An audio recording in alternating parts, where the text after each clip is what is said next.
அனைவருக்கும் வணக்கம். நம்ம எப்பயுமே எல்லாருக்கும் உதவியா இருக்கணும்னு நான் அடிக்கடி சொல்லியிருக்கேன்.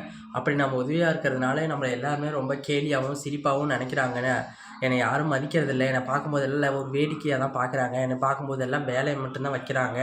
என்னை பார்க்கும்போதெல்லாம் அவங்க தேவைக்கு யூஸ் பண்ணிக்கிறாங்க. மற்றபடி என்கிட்ட அந்த அளவுக்கு அவங்க கமிட் ஆகுறதில்ல.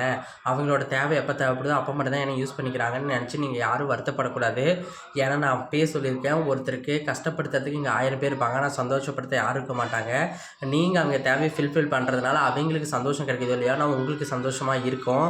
ப்ளஸ் அவங்க உங்களை யூஸ் பண்ணிக்கிறாங்கன்றதை விட நான் தான் உதவி செய்யணும்னு சொல்லியிருக்கல. அப்போ அவங்க யூஸ் பண்ணுறாங்கிறத நீங்கள் உதவியாக எடுத்துக்கோங்க. அதனால் நீங்கள் எந்த வருத்தமும் படாதீங்க. ஒருத்தர் உங்களை தேவைக்காக பயன்படுத்திக்கிட்டா அது வந்து சந்தோஷமாக நினைங்க. ஒருத்தர் நம்மளை யூஸ் பண்ணிக்கணும்னு நினைங்க. ஒருத்தங்க நம்மளை உதவி கேட்கணும்னு நினைங்க. அதை நீங்கள் பண்ணணும்னு நினைங்க. இதுதான் நம்ம வந்து இப்போ இருக்க ஜென்ரேஷனில் மிஸ் பண்ணிகிட்ருக்க ஒன்று. அதனால் யாராவது உதவி கேட்டாங்கன்னா மறுக்காமல் அதை செஞ்சு கொடுங்க. அவங்களுக்காக எதையாவது பண்ண முடியலைன்னா அதுக்கு என்ன வழியோ அதுக்கு ஏற்பாடு பண்ணி கொடுங்க. உங்களால் பண்ண முடியுதா தான் கண்டிப்பாக அதை சிரமப்பட்டாது பண்ணி கொடுங்க. ஏன்னா அவங்களுக்கு அது இது நினச்சி பார்க்குறாங்களோ இல்லையோ, பட் நம்ம சாட்டிஸ்ஃபேக்ஷனுக்கு நம்ம மைண்டுக்கு நம்ம அவங்களுக்கு கரெக்டாக இருந்திருக்கோன்ற ஒரு ஃபில் நம்ம மைண்டுக்கு கிடைக்கும். அதனால் அதே மாதிரி நம்மளை கேலியாக நினைக்கிறாங்க, வேடிக்கையாக நினைக்கிறாங்க, எப்போ பார்த்தாலும் நம்மளை பார்த்து இது பண்ணுறாங்கன்னு நீங்கள் ஒன்றும் கில்ட்டியாக நினைக்காதீங்க.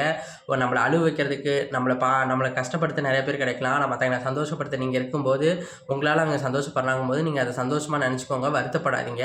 அதனால் எப்பயுமே வந்து மற்றவங்க என்ன நினைப்பாங்கன்றதை யோசிக்காமல் நான் சொன்ன இந்த இதை ஃபாலோ பண்ணுங்கள். மற்றவங்க என்ன நினச்சாலும் அதை பற்றி நீங்கள் கவலைப்பட தேவையில்ல. உங்கள் வாழ்க்கையை பார்த்து நீங்கள் போயிட்டே இருக்கலாம்.